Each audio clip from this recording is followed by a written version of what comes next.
Come along for a real good time next here on ABC.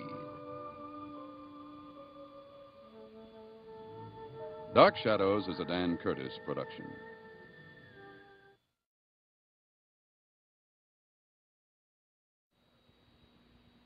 Dark Shadows.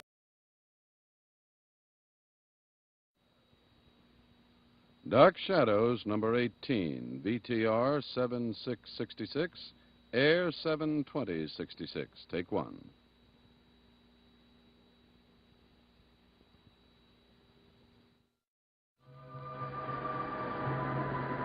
My name is Victoria Winters. My past is still a mystery to me, but my future is bound to the great house on Widow's Hill.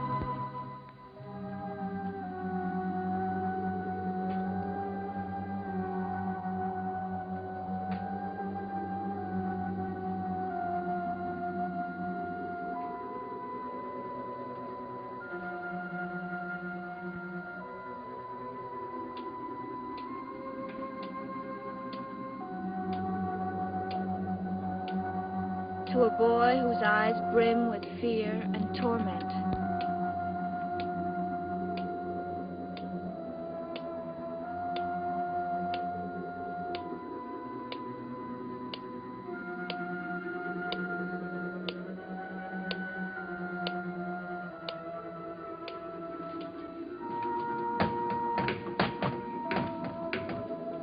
To the strange sounds and lonely echoes of a small room filled with the memory of long dead years.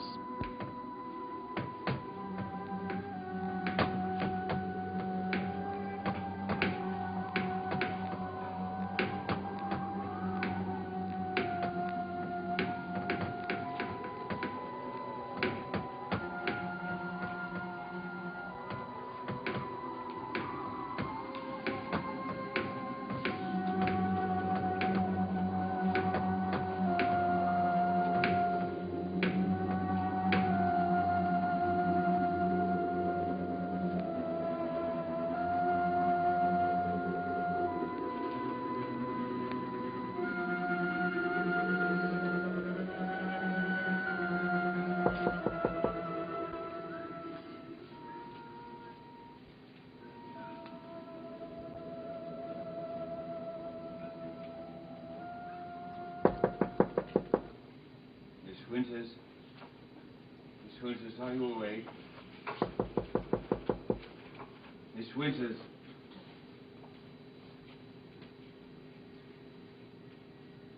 Who is it? Roger Collins. I hate to disturb you, but I have to talk to you. It's very late. Well, I know, but it's very important. Please. I'm not dressed. Well, I'll wait for you downstairs in the drawing room. Please hurry.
Does it hurt, Father?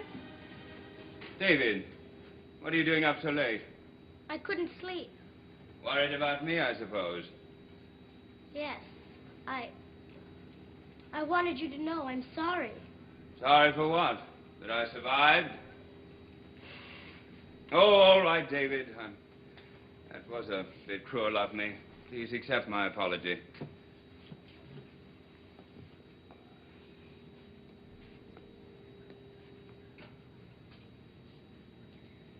Does it hurt?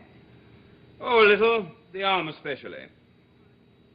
What happened? Is it broken? No, it's just a sprain. It'll be better in a day or two.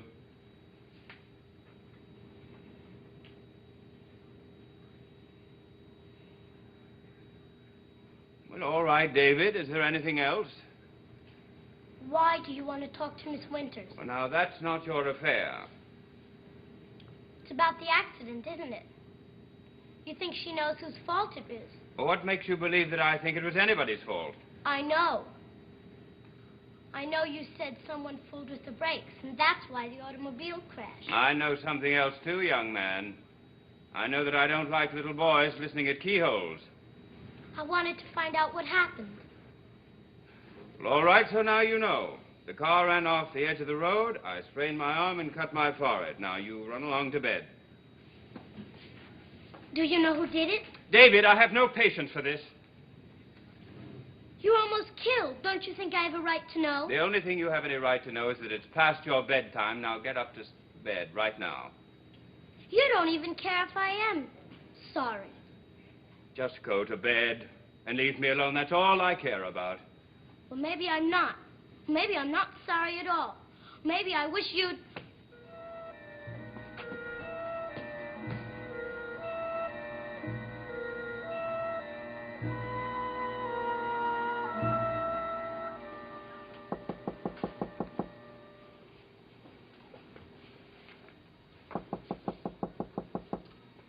Mr. Collins, I told you I intended to come down as soon as I... David, what are you doing up so late? Can I talk to you? Sure, come on in.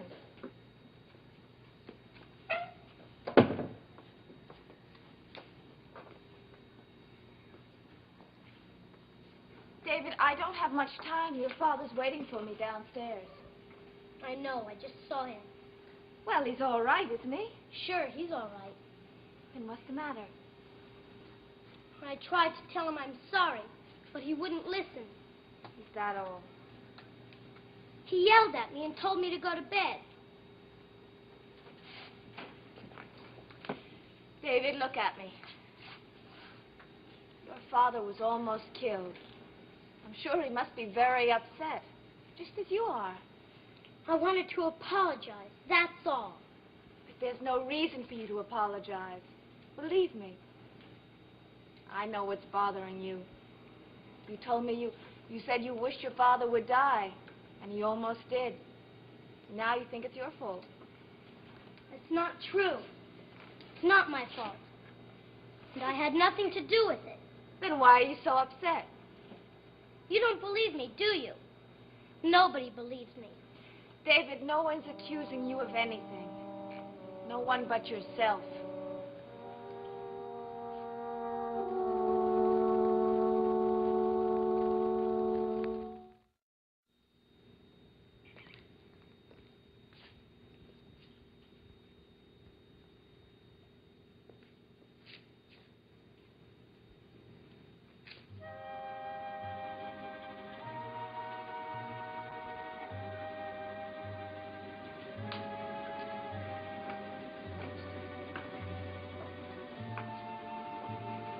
David, I'm sure there isn't a child in this whole world who hasn't said what you did at some time or another. It's nothing to be unhappy about. Can't you understand that? Just because you said you wished he was dead doesn't mean I had nothing to do with it. Then why are you so upset? David, if your father shouted at you, I'm sure he didn't mean it. Just as you didn't mean what you said. David, I think you better go to bed now.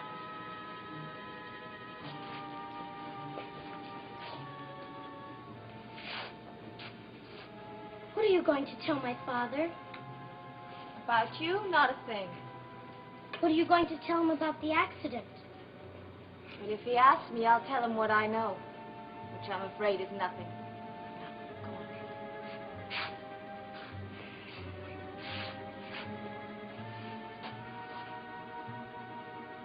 David, I have no more time.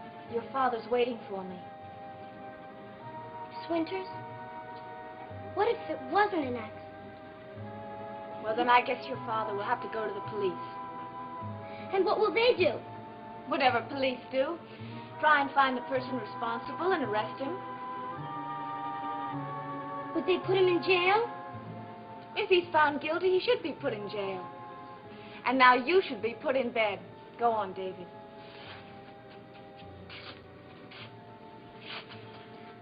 David, I have no more time. I just want to know one thing. If you knew who did it, would you tell? Now, that's a silly question. Of course I would. Even if it meant he'd have to go to jail? David, your father was almost killed. It's a terrible thing for anyone to do.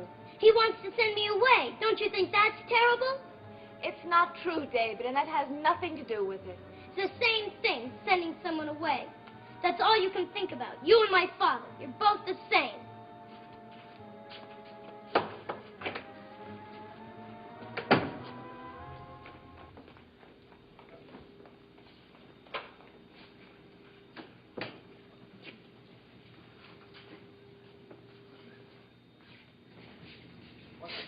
I'm afraid my son's emotional state doesn't concern me at the moment. I know that may sound callous to you, but what does concern me is that a man wanted me to meet him in town, knowing that I had to use my car to get there. I drove my car earlier today, Miss Winters, and the brakes were in perfect condition. When I went to keep the appointment, they failed. Do you know why they failed? Yes, and I also know why and who caused them to fail. But knowing it and proving it are quite different. That's why I wanted to talk to you. How can I help? You said you saw Burke Devlin standing in my garage earlier in the evening. Yes. He was looking at the car, is that what you said? Yes, he told me he was thinking of buying one like it. He could scarcely have told you that he'd been tampering with my brakes, any more than he could tell me that his suggestion that I meet him in town was an invitation to an accident. Are you sure it was Devlin? If I wasn't sure, I wouldn't be bothering you like this. I know it's late, and I know you're very tired, but it's very important that you remember everything that happened when you saw Burke in the garage. Well, I went to the station wagon to get some timetables. I was told they were in the glove compartment. Yes. And I heard a car door slam. Are you sure it was a door? Well, I think so. Why?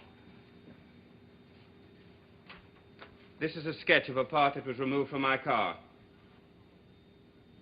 Now, it's called a bleeder valve. Now, that doesn't mean anything except that Devlin lifted the hood of my car and removed this part from what they call the master brake cylinder. Well, I'm afraid I don't know enough about cars. All you have to know is that this part, without it, it would cause the brakes to not function in about 2 minutes.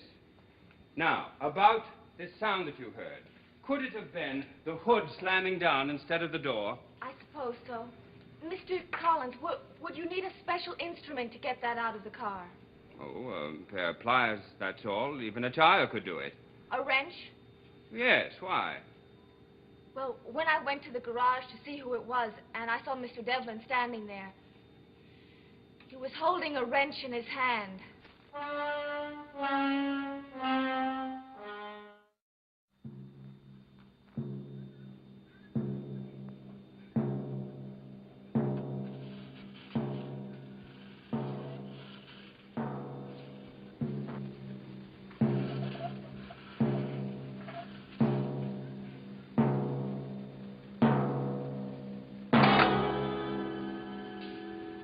You saw Devlin standing at my car with a wrench in his hand and you didn't mention it? The man told me he'd found the wrench in the car seat, and well, there was no reason in the world not to believe him. Do you still believe him? Look, I was going to say something about it to your sister when I came into the house, but then, as I said, it seemed so silly. And when I heard how friendly Mr. Devlin had been, well, I guess I just forgot about it. Even after you heard about this so-called accident? Well, I didn't know it wasn't an accident until you told me about this valve thing. Well, for your information, Miss Winters, I drove the car earlier today and I did not leave a wrench on the front seat. Nor did I return to the car and put one on the front seat. I'm so sorry. I suppose I should have said something, but... Well, is there anything I can do to... There's a great deal you can do. Please sit down.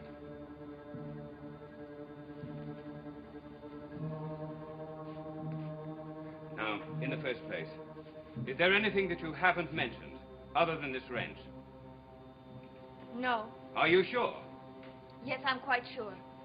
I heard the car door slam. Or the engine hood? Yes. And I went in the direction of the sound, and I saw Devlin standing there. With the wrench? Yes. I told him I was looking for timetables. And then I asked him if you knew he was there, because I didn't know you'd patched up your quarrel then. Well, obviously we hadn't. What did he say to that? Well, he said that you didn't know, but that you wouldn't mind. And then he told me that he was looking at the car because he was thinking of buying one like it. Was he holding the wrench all this time? I don't... Wait a minute, I do remember. He threw it on a workbench. Yes, that's probably where he'd gotten it from. Now, about his hands. Were they dirty? I don't know. I don't remember. Well, now, this could be very important.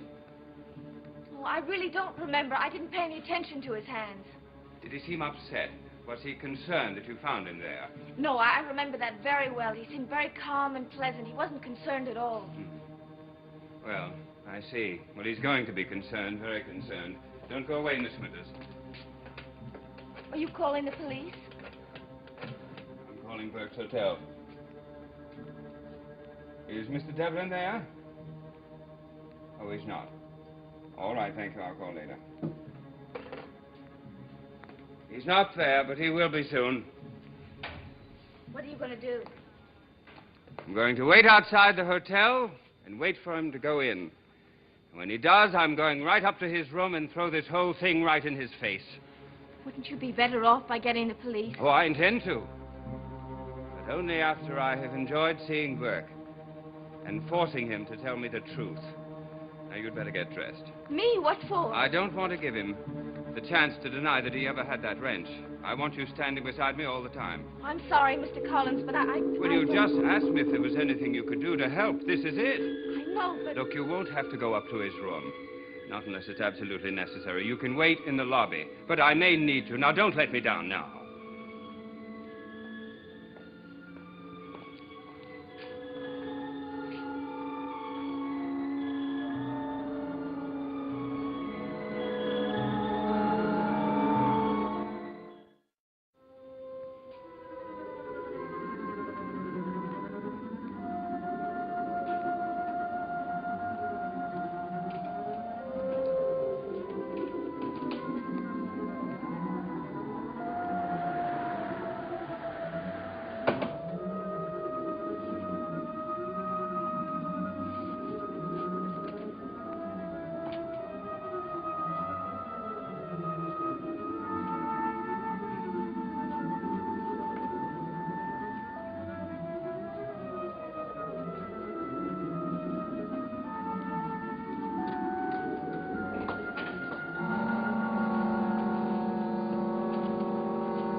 What is it this time?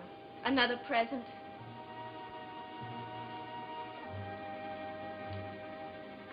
David, I don't want to have to lock my door every time I go out. You can lock it. I don't care. But I do. David, aren't we friends anymore? What did you tell my father? It has nothing to do with you. We talked about the accident. Nothing else. Is he going to call the police? I don't know, maybe. Why should that bother you? I just wanted to know, that's all. Why are you so worried? Why are you so upset?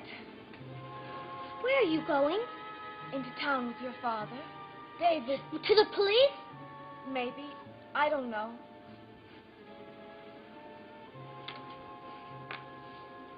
David, how can we be friends if you won't tell me what's wrong? I don't want any friends. All right. We'll talk about it in the morning. I wrecked a car. What? One of my models. I crushed it and threw it out the window. That was a silly thing to do. Why don't you call the police and have me arrested? Because it's easier to buy you a new car. Why can't he buy a new car? Why does he have to call the police? David, I think you're just too young to understand. I understand, all right. I know it. I thought I told you to go to sleep. It was my fault. We were having a little talk. Can't it wait till morning? I was wondering what had happened to you. He's very upset. Well, he'll be more upset if he's not asleep in 10 minutes. Now get in that bed right now. Don't you glare at me, young man. I'm in no mood for your nonsense. Are you ready? Just as soon as I get my coat. I'll meet you downstairs. Please hurry. Good night, David. Try and get some sleep. I hate him.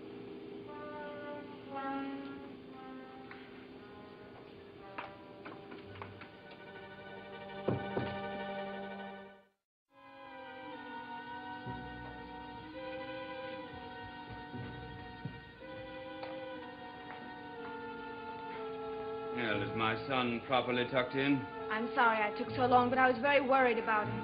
Well, spare me the details. I'm only concerned about my own problems. Are you ready? I should think he'd be one of your problems, too.